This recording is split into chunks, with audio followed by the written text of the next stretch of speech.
All right. Just some quick social responsibilities, which we almost missed. If you are a new member starting your season with Skyline Soaring this spring for the first time, could you please stand up? New members? And everybody else sit down. New members? Yes. And could you quickly introduce yourself? Okay, I'm Rich Eagle. I've been a member at Massa for the last couple of years. Oh, a Massa convert. And I well done. Bought a home in Orange, Virginia, and relocating. And love to be here. I'm excited. I used to fly hang gliders for many years. I started in 1976. And I just finished up in 2023. I had 2,000 hours of hang gliders. And just started on sail planes in 2023. Got my license in December, right before Christmas. Wonderful. Welcome. Thank you. I'm Bo Compage. I've been flying out of the airport for maybe coming up on 2 years now. I have about 180 hours single engine, and I'm looking to be one of the future tow pilots for you guys. Woohoo! All right. All right. Fantastic. Welcome. Thank you. Any other new members starting here? Yes? Yeah, I'm Matt Dana. Actually fly out of Waynesboro mostly. I'm a private pilot and interested in gliders, but mainly interested in towing. All right. Woo! I mean, what club has a surplus of tow pilots? It's just amazing. More. All right. Well, welcome everybody. Great. Take the match box. Okay, we'll get started with our safety portion of the meeting. Sound check here, okay? Yep, back, yep. Okay, never mind, Greg. So I'm Chris Worker. I'm your safety officer. I'm going to be get some help from John and Pete with this. We've got a good agenda stuff that we'll just jump right into here, starting with the take-home points up front. So the take-home points, once again, we've heard it over and over about the kiting incidents that have occurred. We had another one that occurred with a fatality last year. These are never events, meaning they're completely preventable. They're completely avoidable. It should never happen, and yet it happens every year. So on tow, keep your focus. Don't get distracted. Don't fiddle with cell phones, UDIs, whatever, chatting with folks. You got one job on tow, which is safely get to your altitude and release. In the pattern, maintain your speed. Don't get slow. Don't slow down for traffic separation. Use other techniques for that. Maintain your speed. Use your radio, make your calls, monitor your radio, and coordinate your landings with other landing traffic if need be. On touchdown, it's Pete's hold off, bleed off your excess energy, and touch down nice and gently with your aircraft. And finally, you keep hearing it over and over from our board of directors here. Take care of our canopies. This is our #1 issue in our club. Don't leave them open. If you're walking away from the aircraft, lock them. And don't reach through the vent to release the tow rope and hook the vent and fracture it. So I did a little survey here. I asked the question here, what do you think is the most likely scenario that you believe might result in major damage or injury? Had 18 responses there. 12 of the 18, two-thirds of that, were appropriate concerns about landing.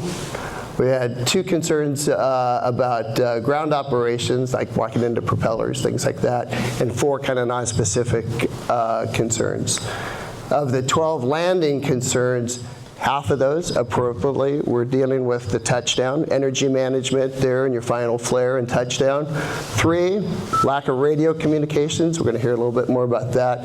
And then there were other 3 individual concerns there. In terms of what actually happened last year with their operations, I had 82 operational days, or 82 operational reports I could review there. We had 5 days, 5 of those 82, where there was a reported safety issue.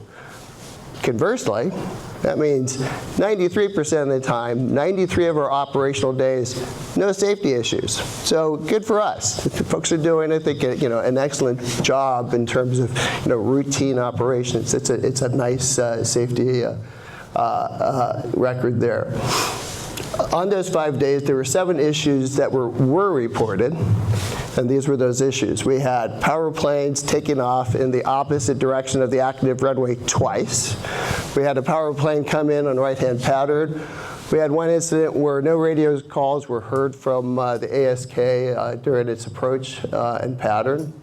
I had an incident of a water bottle, unsecured water bottle, actually jamming the spoilers during touchdown. Luckily, no incident there. It didn't affect the touchdown. There was no harm from that incident. Similarly, we had a discus takeoff with the spoilers open. Again, that was identified, communicated, remedied without incident, so that was good. And my own contribution was damaging the ASK, pushing it off the hangar dolly and damaging the ASK.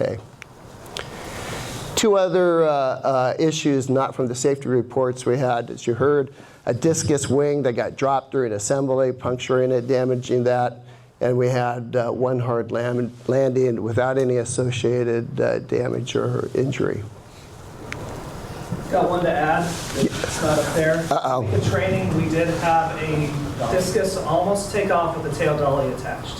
So if you, for the record here for our home, the report was that week of training we had a discus almost take off with a tail dolly on. Yikes. Again, kind of like one of those never events, should never happen, has happened with terrible outcomes in the past, not in our club, but across the country. And just historically, in terms of the club incidents, again, what's our big problem here is taking care of our canopies, so please take care of the canopies. Knock on wood, no canopies broken last year, please. Ralph's happy. And then most tragically, reminder, we have had fatalities in the club. There's been 2 fatalities in the club. The last one was back in 2020, where there was a pilot that spun in on downwind. And then back in 2017, where we had our own kiting incident there, where the tow pilot was killed. This is the national data, thanks to John for putting this all together from the NTSB accident database here. 21 accidents reported, 18 gliders, 3 of them were tow planes. Of the tow plane incidents, 2 of them were with a glider attached, 1 was with the glider not connected there. Again, 2 fatalities. Again, a kiting accident, another kiting incident, another death due, preventable death due to a kiting incident. And the second one was a glider that crashed on a ridge. You may have read some about this. It was unwitnessed. I've not seen any reports other than some idle speculation about what had happened. Launched successfully. Glider was found crashed on a ridge. Actually with a post-accident fire that we're not sure how that ignited. That investigation is still ongoing. 2 other serious injuries. 1, elevator not connected. Obviously didn't connect the elevator and didn't do a positive control check. And 1 with a serious injury related to landing out. John put this table together here. These are the 21 accidents and incidences there. This is in the slide deck with PDF hyperlinks. If you want to go look at these reports, you can do that. As you scan down here and see the phase of flight, you see landing, landing, landing, landing, landing, landing. So the concerns about landing are appropriate and reflect the reality of what's going on here. And again, these highlights here, a lot of these associated with landing out. This is John's trend data here with the blue graph, blue lines representing actual accidents and incidents by year, and the red at the bottom, fatalities. And then John has also normalized this data with the SSA membership data, so we can get kind of a normalized trend here, which is that dashed line. Oh. And you can see here at the end, for the last few years, a slight downward trend. So that's encouraging. John?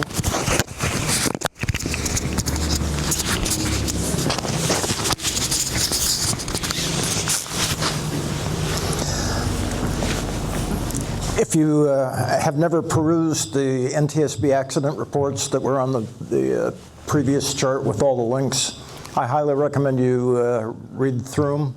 I look at them every year. I read every NTSB report for a glider or a tow plane. There's a lot to be learned from looking how other people screwed up. This particular one was a kiting accident that happened in South Dakota. And there's some conflicting information. The glider pilot swore that he disconnected from the tow plane when he got high. But when he landed, the weak link adapter for the Schweitzer 126 was still laying underneath the glider. So he didn't actually successfully get rid of the rope. He pulled the tail of the tow plane up, and the tow plane went straight in. If you look at what happens in kiting accidents, there's a lot of things in common. First of all, the tow plane or the tow pilot rarely survives. It happens very quickly. The geometry is hard to explain aerodynamically. There's a good chance that in the 3 seconds or so that it takes for this thing to develop, the glider climbs so fast and sucks so much energy out of the tow plane that it just dumps it. It's got no more flying speed. And there's a good chance that the tail has actually stalled. If you look up tail stall in FAA references, it's usually referring to a case where the tail has iced over in icing conditions and is no longer able to, or is barely able to keep up with the down pressure on the tail required to keep it flying. And then when you put down the flaps, you get a forward pitching moment, and the tail is no longer able to keep up with it, and the pilot pulls back on the yoke, and it stalls even further, and it noses in. And the only way to get out of that is to retract the flaps and apply power and try to get flying speed back. Well, in the case of a kiting incident, it's quite possible that you've got no speed, you've got a huge tipping forward moment, and the tow pilot is almost guaranteed to have the stick all the way back in his lap trying to fly it out, when in fact that just keeps the tail stalled. There's a lot going on. You've only got a few seconds to react. It was suggested in one of the Soaring magazine articles a few months back that maybe rolling might help, in that it reorients the geometry of what's going on. It might also help you to break the rope in a hurry. But honestly, the most important thing is glider pilots just cannot kite. And if you've ever heard me brief as a tow pilot in the morning in the safety briefing, I just say don't kite, and I hope everybody takes that seriously. Anybody got questions about kiting? Don't do it. I will just say, I haven't towed for a while, as you know, but I always tell every glider on every flight, as I'm taking off, I'm watching you in the mirror all the time, and if I lose sight of you, I'm going to release. Yeah, and unfortunately, our mirrors, being convex mirrors, we can see even less than we used to be able to see out of the back. The airplane is so small in that mirror, and a tow pilot's doing something else, like trying to keep it going down the runway, and trying to fly the right airspeed and the right pitch attitude, that we're not watching the tow plane all the time, or the glider all the time. We have your video. Want to play it? Yeah, go ahead. Should run. Keep the mic, just in case. Is that running? John, you were pilot. You might just talk about what kiting is. Oh, do that after we. So this is my view out of the cockpit of the Pawnee. The camera's located right within my eyeball, and that's what I see in the mirror.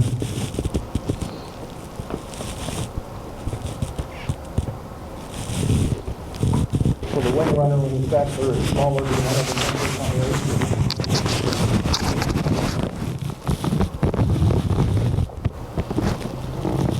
Start the roll and you're checking one. Check to make sure everybody else is standing and not directing into the face.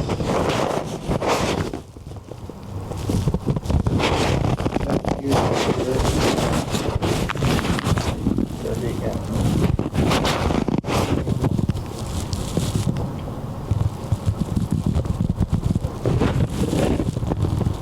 And then once we're established in the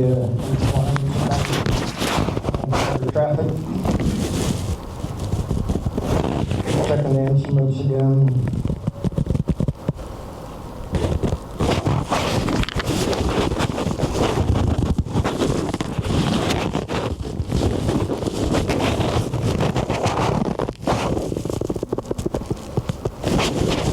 So,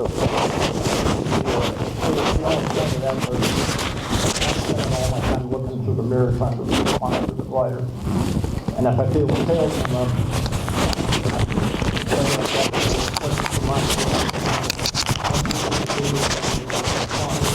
it's right in front of the throttle. Very difficult to do in a Husky because it's down on the floor and you got to reach down. You may be at negative G when it happens. Chris. Oh.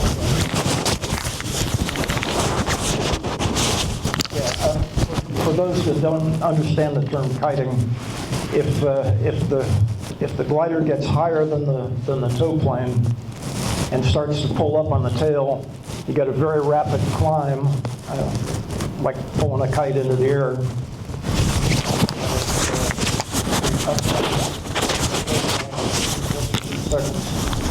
There's a link in the briefing to a very good video that a New Zealander put together that has quite a bit of detail on what happens during a kiting incident. And if you haven't already seen that, I highly encourage everybody to go watch it. It's about 5 minutes long.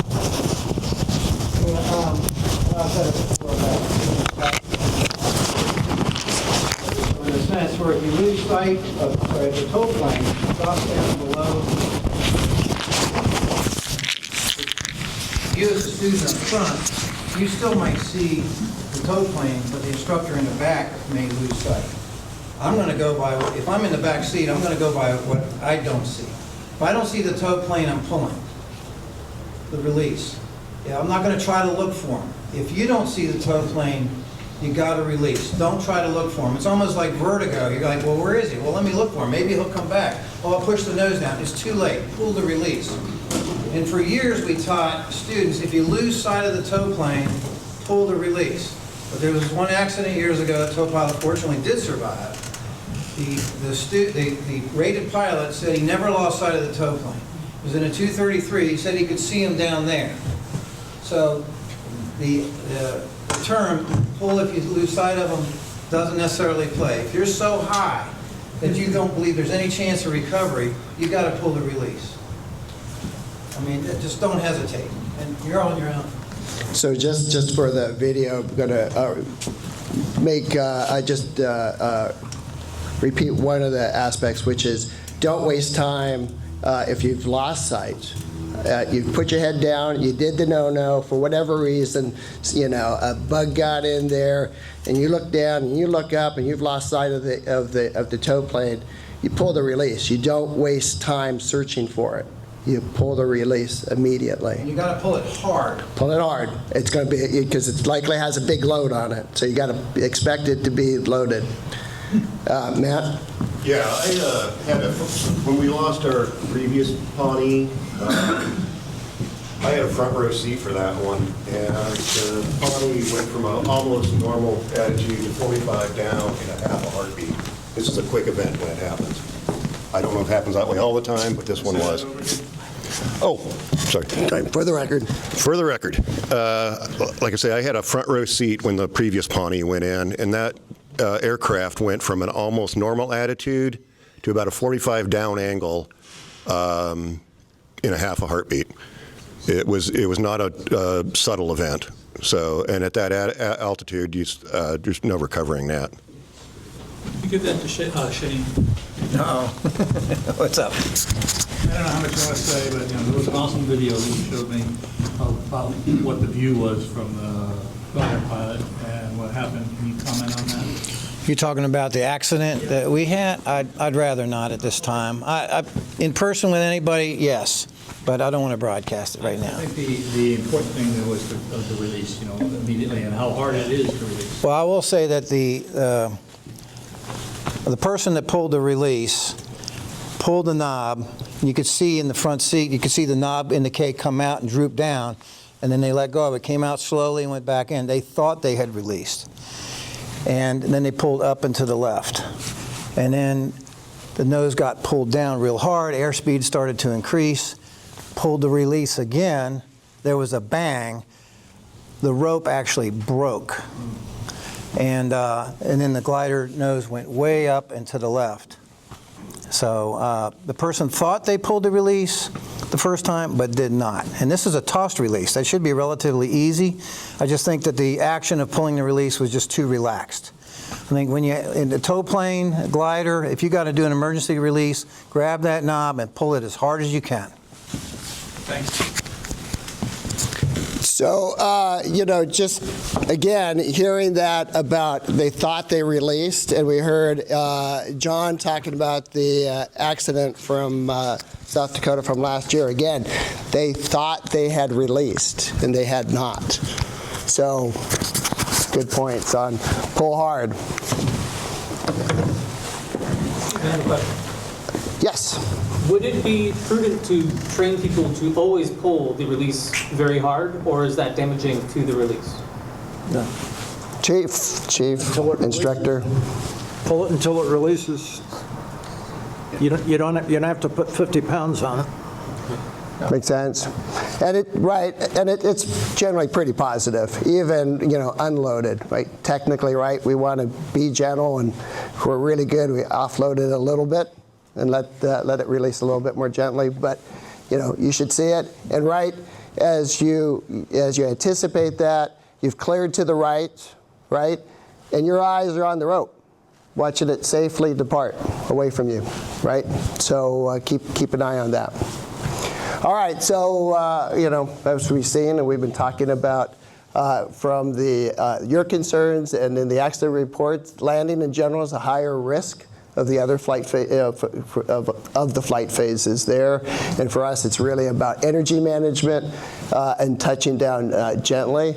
Unfortunately, reminder, we had an excellent talk last year from John about landing and low energy landing. So encourage everyone to go back and review that lecture. The thing I want to pick up on a little bit this year is landing out. I think we have more interest in folks doing cross country, which is great. But landing has its risks. Landing out has more risks. And there's some anecdotal reports about maybe 1 in 3 out landings resulting in some damage or injury. So there's some risk there. So again, ideally, we all learned, as we go out on our cross countries there, we've identified our, land out options there. We always have something, in the back of our mind. We know that we can get there safely, meaning I can get to that field about 1,500 feet above that field so I can overfly it. I can check the field, make sure there's no obstacles or livestock that's in there, look at the wind, set up my aim points, fly my pattern, and have a nice landing, nice safe landing, no damage, and that's what you want to do, as long as you have the option to do that. For us, in this area, we like to go out and fly low ridges, and unfortunately these ridges are low. So on the north end here, the top of that ridge is only about 1,500 feet above the valley floor out there to the west. And down south, it's a little bit taller, but not much. And the problem down there is the ridge is more shallow, and so your land outfields are further away. So this is a simulated view that I set up in Condor of the view that you hopefully will not encounter, but you need to be prepared to encounter. This is how it would look if you're down south, headed south, at 2,200 feet just off of 4th Mountain. You're down there, it bends around there, the winds have changed, and you've lost your lift. And all of a sudden now, you're looking out here to the west for a landable field. With a headwind. With a headwind, exactly. It's even worse. So how do we deal with that? We have pre-selected fields. And this is not new. Folks have been doing this for decades, and we've gone out there and people have kept their little catalogs of landable fields, where they are, information about that. But the challenge has always been maintaining that information and how we share it. And so there's an excellent new application that's just was released a couple months ago. It's a national database called Turnpoint Manager. This was developed by Chapin Davis. And I want to go through this because I think this is an excellent tool we should take advantage of. It's a unified collaborative database. It's got airports, waypoints, landmarks. It's got all the FAA published data that's also in there. It's got planning tools. We'll go through a couple of these things. And then you can export this to your UDI or LXNav or whatever software that you're using to help you with your cross-country adventures there. And the other nice thing here is that anyone, if you have a login, you can get in there, you get your login there. Anyone can add comments to those fields. So you don't have to have special editing rights there. This is kind of like the Yelp or TripAdvisor for glider pilots. So already, it's only been out a few months, and we already have more than 10,000 entries in this. These are our local waypoints, just calling these waypoints. These are landable fields, these are landmarks, all that. And this is the collective knowledge that came from John, Pete, Ron, Andrew, a bunch of other folks that had these kind of individual siloed bits of land out information there. It's all been merged, updated, and imported into this application here. If you go into the application and you click on one of these fields as you start to make your planning, here's the information for Riverbend, which a lot of us know is one of the local land out fields, actually airports there. And it's got the standard, what are called the CUP fields. So the CUP fields is a database of standardized information for land out fields that tell you where's the field, how long is it, how wide is it, kind of all the basic information there. And that's available to you in like an UDI or LXNav. And the club has an UDI, so there's no reason not to have ready access to this information here. And then they've added a bunch of other fields that we can expand on that information. I won't go through it now, but expanded information beyond the CUP files. And then this is just showing this actually imports and keeps refreshing the FAA published data there. So again, you can go in there and verify what you have or what other people have put in there against what's been published by the FAA. There's an edit history, so if you want to go back and see when it was updated, by whom, and what changed, it's all in there.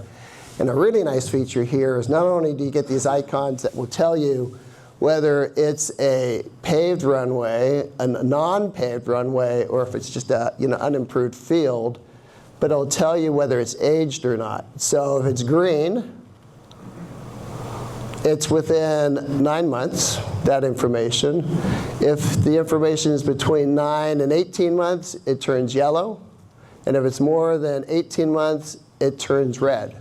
So at least you have a sense of how fresh that information is. And this is just an example, again, where we can share kind of our collective work on land out fields and stuff. So this is a field that I added to the database last year because I was working on doing my cross-country work and did Pete's Gold Badge Cakewalk Run, which is a great run down the ridge back and forth, but includes having to run up there to the interchange, the 8166 interchange. And one of the things I didn't like about that is, like, if I got low out there, we didn't have any identified land out fields in that area. So I spent a bunch of time going through Google Earth looking at potential fields there, found a couple candidates, went out and drove to them, and found this one place off Garcia Lodge Road, which actually looks pretty nice. Big field, pretty flat. It's an ag field, so it does get cultivated, but it's a nice big field. It's just north of the river up there, so it's super easy to identify. And it's in this kind of sweet spot if you're getting low coming back from the interchange or back in that area, and you're not going to make it back to the airport, and you're not going to make it back down towards to the ridge or be able to connect with the ridge. So we can all do this. You can go out there and do some research, add to the collective knowledge here, put in the information here, and then we can check each other again on each field here down as you can play with this application. Just as you click through the different buttons there, there's a little, it's here under in-person survey notes, but anyone can add this. So if you happen to be out that way and you drive through there and it's like, oh, you know, they put something in the middle of this field, you can just add it yourself there. So again, great way to use the collaboration. There's a couple other tools that you can use for your cross-country planning here. This is like a glide amoeba where you can set up your potential route there, put in your expected altitudes there and a safe glide ratio there, and it'll show you kind of what your glide ranges are there for planning. And then there's a more traditional glide plan there. So again, if you put in a glide ratio there and you put in a route, you can actually add even the wind here, and you'll get these radiuses there. So if you're setting up, I set this up for Front Royal to Grant County, and here you can see if you're able to stay above 5,000 feet, you've got final glide to a landable field. So pretty sweet. You can download this, you can filter it, you can export this and import it into any of your devices there. It's very easy. So again, the end result, the advantage of this, you're in this situation down there, I'm getting low, and I'm looking for one of those land out fields. This is the view from Maiuti. And out there, I've got 2 landable fields out there. I can just tap on one of those. I can see I'm 3.5 miles away from that. I maintain a 1,000-foot safety altitude, so 0 there means I'll arrive over the field at 1,000 feet above that field. So that minus 430 means, okay, I'm below my safety altitude, but I can still make it. It might be a straight in, but again, it's been vetted. I know this field. I've looked at it on Google Earth. I've prepped for it into my planning. If I have to, I can make a straight-in approach there and not worry that I'm going to meet up with a fence or a telephone pole in the middle of that field. Okay. Questions about Turn Point Manager? I'll make a comment. It's not easy to find those grass fields. No. And even if you're very close to them, you may not see them. I've done a flight over them with a GPS, and half of them we couldn't see. Yeah. Also, even if you find it, it doesn't mean you can use it. My son took 6 Echo into Longsfield, and they had runway lights on stalks down the runway. So, you know, it may be fine for a high-wing, 40-foot wingspan airplane, but not a glider. So great comments here from George, just talking about the difficulty in identifying these fields, especially if you're down low, and that ridge is a real challenge. But all those comments George was talking about, if someone encounters that, you drive by or fly over a field and you make an observation like that, you can add it to the database, so not only you know it, anyone who's like planning on going that area can have that information. Question? Yes, sir. Is there seasonal information with these potential fields? Because a cornfield with those high stalks is a lot less attractive than in the spring when it's not planted. Yeah, no, really good question about is there seasonal information there, and only to the extent of is it an ag field or is it a livestock field? So it's an ag field and it's growing season, you know, expect crops that are growing, right? If it's a livestock field, expect there's going to be moving obstacles in that field, right? When you're evaluating fields and there's a nice big open field with one cow in it, it's not a cow. Jim's comment there was that if you go into a livestock field and there's one animal in the field, it's a bull. You probably want to avoid it, or make sure there's a personal experience. Is there a story here? And the tongue on a cow or a bull is very rough. It peels the paint right off the rudder of the window. Sounds like you turned into a salt lick. Okay, so that all said, this is not to discourage folks from doing cross-country flights, just the opposite. We encourage cross-country flying. It's a lot of fun, and you can do it safely, and we have these great tools to do it. And we've got lots of resources here, lots of highly experienced cross-country pilots that, you know, I'm taking great advantage of, which is fantastic. And we have our own designated master cross-country instructor, Pete Barber. Thank you. So take advantage of these resources. Yes, Shane? I'm not trying to say this to brag, but I got 45 off-airport landings. Here, hold this for a second. Wait. Hang on.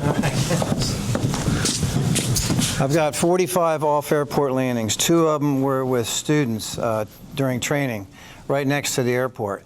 But one off-airport landing during a contest, I landed in a beautiful field, and somebody came up and said, well, why didn't you land at the airport? Well, I said, where is it? And he says, right next door. It was another grass runway. I think I picked the bigger field. The other one was I landed at off-field just north of Warrenton years ago, and I got out and I saw a windsock, and I was at Hyde Airport. So, yeah, I felt good about that one. But fortunately, I haven't damaged anything, but there is a high potential for that. You just need to really look hard at the ground you're landing on, looking for slope. There's a lot to talk about. Helmut Reichmann's cross-country landing is a good one, too, to read. Anyway, thank you. Yeah, thank you. Okay. So John's going to pick this up. Yes. Simulators, would it be possible to use, like, practice that functionality in an environment where we don't need it? It's a fantastic way to learn the UDI.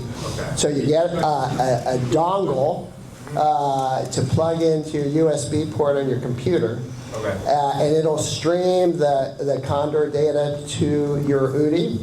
So I learned my UDI in Condor, which is great because I'm returning to flying. I'm used to steam gauges, so all this digital information here is like trying to learn how to manage it and do buttons and all that stuff.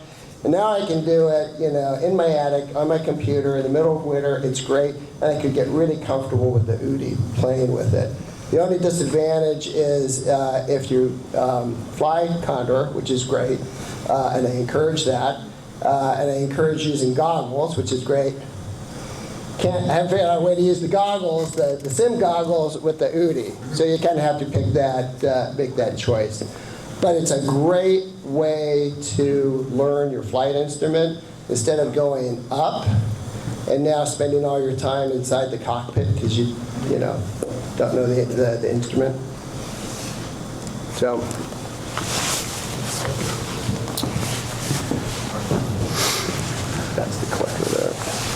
right. Okay. Chris asked me to talk just for a minute or two about radio usage. That was a recurring theme in the safety survey. And the message is get serious about radio use. If you take a look at what people had to say in the survey, a lot of it just boils down to common sense. You know, people turn their radio down because they want to be able to talk between cockpits, and then they don't pay attention to anything else. Come back into the pattern and you're more worried about flying your own pattern and not paying attention to the other traffic out there. It's really a time to be serious about flying the pattern and listening to all the traffic. As soon as you start thinking that you're heading back to the airport, try to build a big mental picture of what's going on out there and know where everybody is.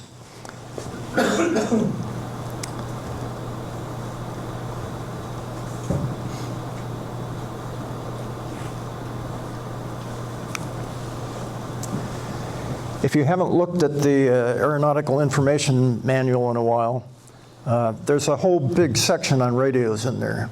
And for a lot of us, you know, hadn't read it in 30 years, go back and read it. There's an awful lot of good information in there. Basic structure of a radio call ought to be a no-brainer. You know, who you're calling, who you are, where you are, what you want. And if you're on a CTAF frequency that's shared with 8 other airports, put it at the end because it probably didn't hear at the beginning.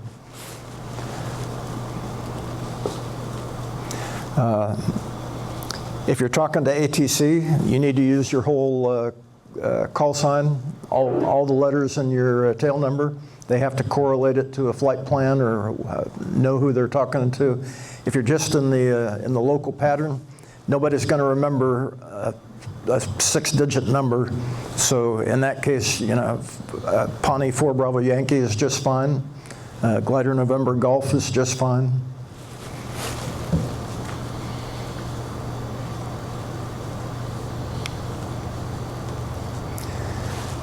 There's a lot of good common sense rules that are just actually spelled out in black and white. It's worth going and reading those again.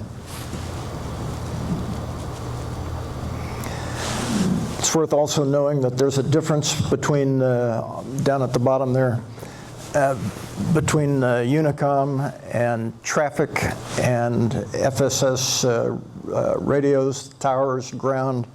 If you're not used to talking to ATC, it can be kind of overwhelming.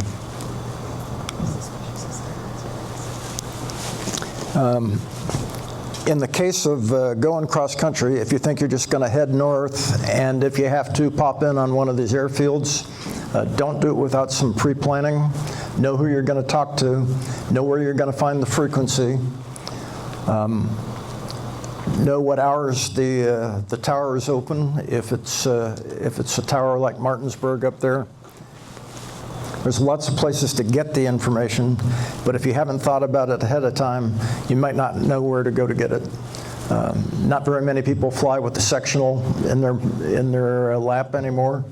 There's a map on the cockpit card if you know where it is, but most people don't bother to find it before you go fly.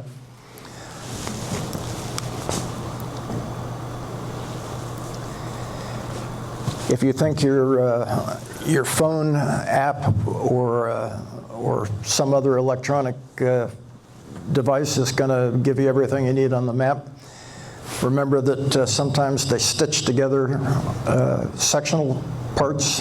If you take a look at Martinsburg up there, you can see it's got parts of the information for the VOR on both halves of where they stitched it together, and neither half has the part with the frequencies on there.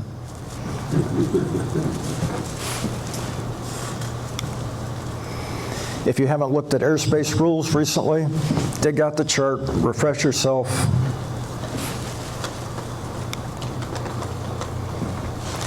And a little bit about best practices at Skyline.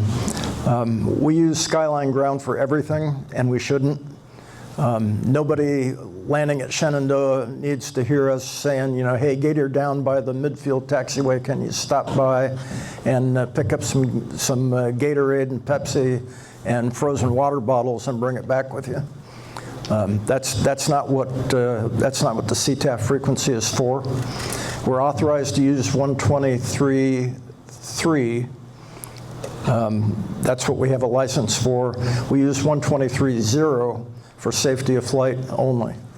So that's not a chat frequency. If you're depending on a handheld to communicate with somebody, handheld doesn't transmit very far. We've got a ground station radio that we ought to be using. Working on getting it upgraded to where we've got both radios operating, and they should both be up and they should be loud, and everybody should be able to hear what's going on.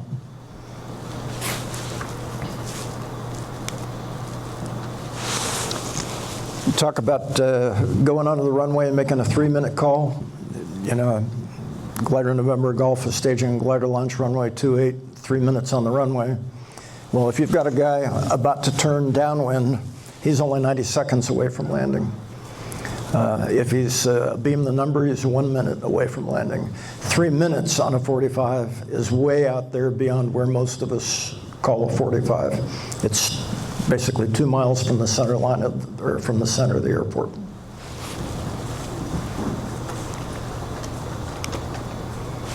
And that's all I had about radios. Just use common sense. Great. Thank you, sir. All right.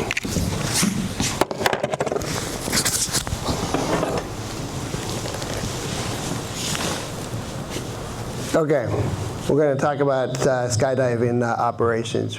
We did it last year. I want to do it again. Why? I worry about skydiving. As safety officer, this is one of the things that I worry about. To me, they're like the triple threat. They're like us, unpowered. They can't, extend their pattern. They can't go around. They can't communicate. They don't have radios. They don't hear our calls. They don't hear our intentions, and we can't talk to them. And we land right next to each other. So we need to be very aware of what they're doing and be able to anticipate what they're doing. So this is pretty much the same information. I'm going to run through it fairly quick. But again, I think it's important. It's predominantly tandem jumpers, which are highly experienced jumpers on the weekend. That's what we're used to, and it's good. But they do some sport jumping during the week. So if you're doing an ad hoc day on a Thursday or Friday and you got a student jumper up there, be careful. These guys are inexperienced. If they're like diving without, connected, they may be way out of position there. That's why they're learning. They're typically jumping out at 9,500. They're deploying about 5,700. They expect to be under canopy about 4,000 feet there. And the jump plane makes the calls that they're good about and we need to pay attention to and listen about. So what's that mean for us? So when we're flying around the airport and the skydivers are jumping in there, we basically want to avoid being around within a mile of the airport between 10,000 feet, their jump altitude, and pattern altitude. So what's that in terms of landmarks? That's Pork Chop Field up there to the northwest, right? Stay outside of that and stay outside the river to the south. Don't go loitering around the airport there when they're jumping there just because you think there's a nice thermal coming off the runway. Not a good place to hang out. When you are coming into the pattern there, their pattern is close in, essentially 500 feet there. So stay out. Don't cheat in and get close unless you're in trouble and you're really, you're having to deal because you got too low. Plan your approach and your downwind so you're north of that tree line, right? That's a nice safe distance. It will keep you away from keep away from them. As you know, they have a primary and a secondary landing area. We just talked about this. There, most of the time they're in their primary. But just like us, we use the same spot for a backup field, right? So we're both going headed into that same area. So if you're planning on using the grass for whatever reason, right, and the jumpers are up there, make sure you know where the jumpers are. Like, be able to identify where those canopies are. Because otherwise, we may end up headed right into the same spot. And I think the requirement is we are more maneuverable than they are. So if there's a conflict, right, we're the ones that need to give way. You know, they are stand-on. Which is tough, because if you're landing in the grass because the runway's occupied, it may be the taxiway. They could land on the runway. They could land on the runway. They can do it. Yeah. Here, but Absolutely. I mean, years ago they did. And they actually are more maneuverable in those wings than we are, down close to the ground. Well, that's true. They are, but they're moving. Their horizontal speed is not significant compared to ours. Like they're not moving across the ground very fast. Ground operations, again, just being cautious to when they're landing, keep the taxiway clear, no movement around the taxiway, especially if you're got a prop in front of you. And for the safety briefings in the morning, and they're around, include them, brief them, find out what they're expecting to do today, how busy they're going to be. Okay, we're almost done. Couple basic FAR reminders for us. Just the basics here, right? Our aircraft are certified VFR daytime only. We got to be on the ground by sunset, right? Everybody remembers that. So that's sunset on the ground, not sunset up above. So you have to know the time, just in case you're up at having a wonderful flight at the end of the day and you're up there at 6,000, 7,000 feet. You might be in the sunshine. It's not good if it's in the shadows below. Oxygen required, right? Need oxygen. We've got more folks doing a little bit more wave activity there. So oxygen required anytime you're above 12,500 for more than 30 minutes, or any time you cross over 14,000 feet, right? That's for you. And your passengers, you get to share your oxygen with. If you have a passenger, you have to share it with them at 15,000 feet. it only has to be made available. They don't have to use it. Good point. I guess who's controlling the flow, but and a reminder for the lucky folks that really get up by, if you're using the cannula, only approved for below 18,000 feet. Got to go on a mask above 18,000 feet. They just can't keep up with the oxygen concentration that you need. And the club requires, if you're flying in a club aircraft, you have to have a club endorsement to use oxygen in a club aircraft. And these are just my own recommendations as a ER physician there. Keep it simple. Hypoxia, I think a number of us have had the opportunity to experience hypoxia in various different ways, but mine was in a high altitude chamber. It's interesting.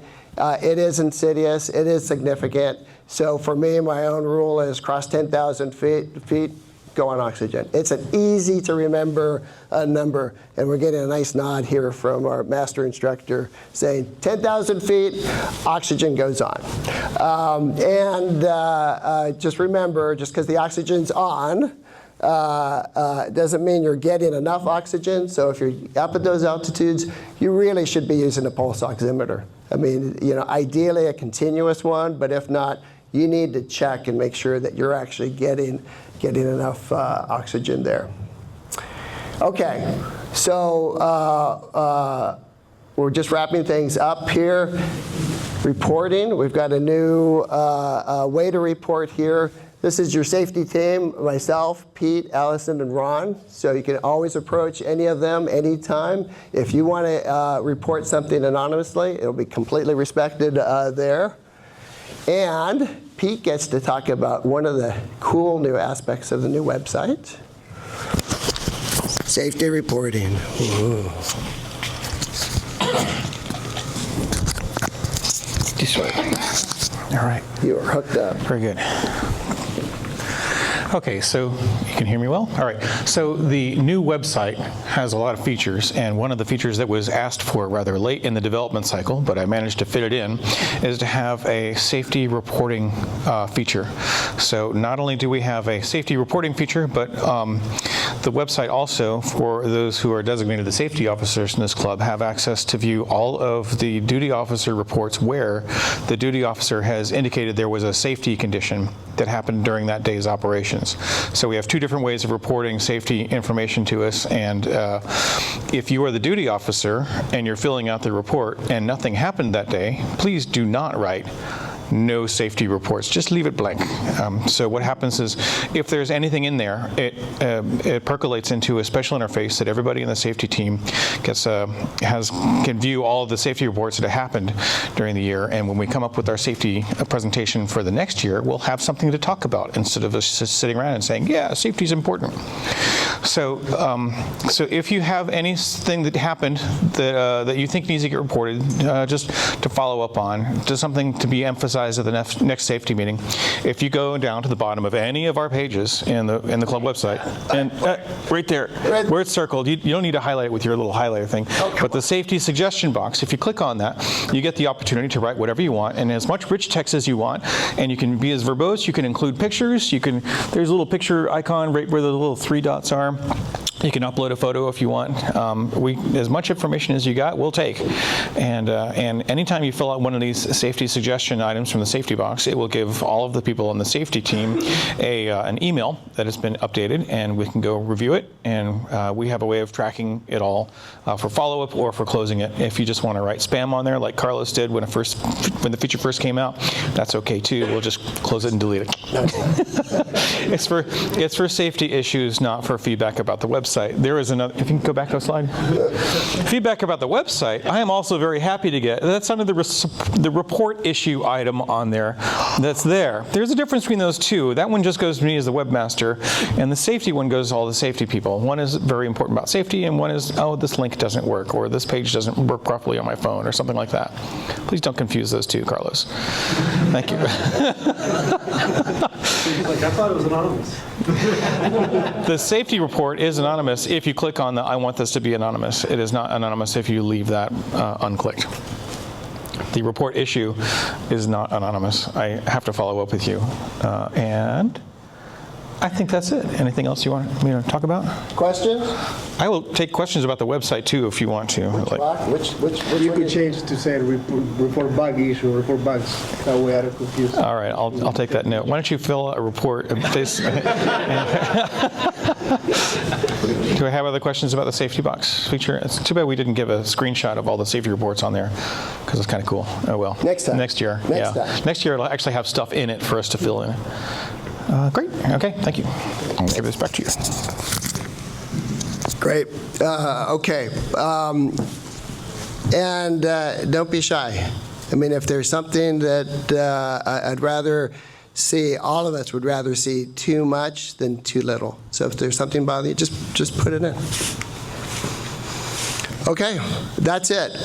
Any last questions, comments, concerns? I think we're done. Stephanie, any closing comments here? Nothing for me. All right, then we're done. I will ask, I think we need to put up chair. Uh-oh. Hang on, hold that thought. Had some confusion about the buckets.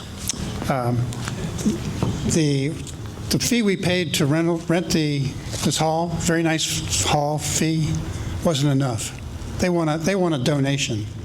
I got a silver bucket there on the counter by the T-shirts. So if anybody wants to put $1 or $2 in there, I think that would be sufficient to cover it. And I see a lot of T-shirts are gone. I've got more in my car. If somebody needs a different size, shape, color, let me know. Okay. We're packing up chairs, right? We are packing up. Whoa, stand by. For those of you who have not used the sign-up sheet yet, please go to the sign-up sheet back there. This is FAA-accredited wings activity, and there are many members in the club who have a special email address that they have specially just for wings activities, and that is not the one that the Skyline Soaring database has about you. If you are one of these people who thinks that you might have a special email address just for wings, make sure that you put that on that piece of paper, because when Ron uploads the Excel spreadsheet that has everybody's names on there, and that email address doesn't match up with what the FAA Wings website thinks is your email address, it's going to get kicked back, and you're not going to get your wings credit, and you're going to be really sad.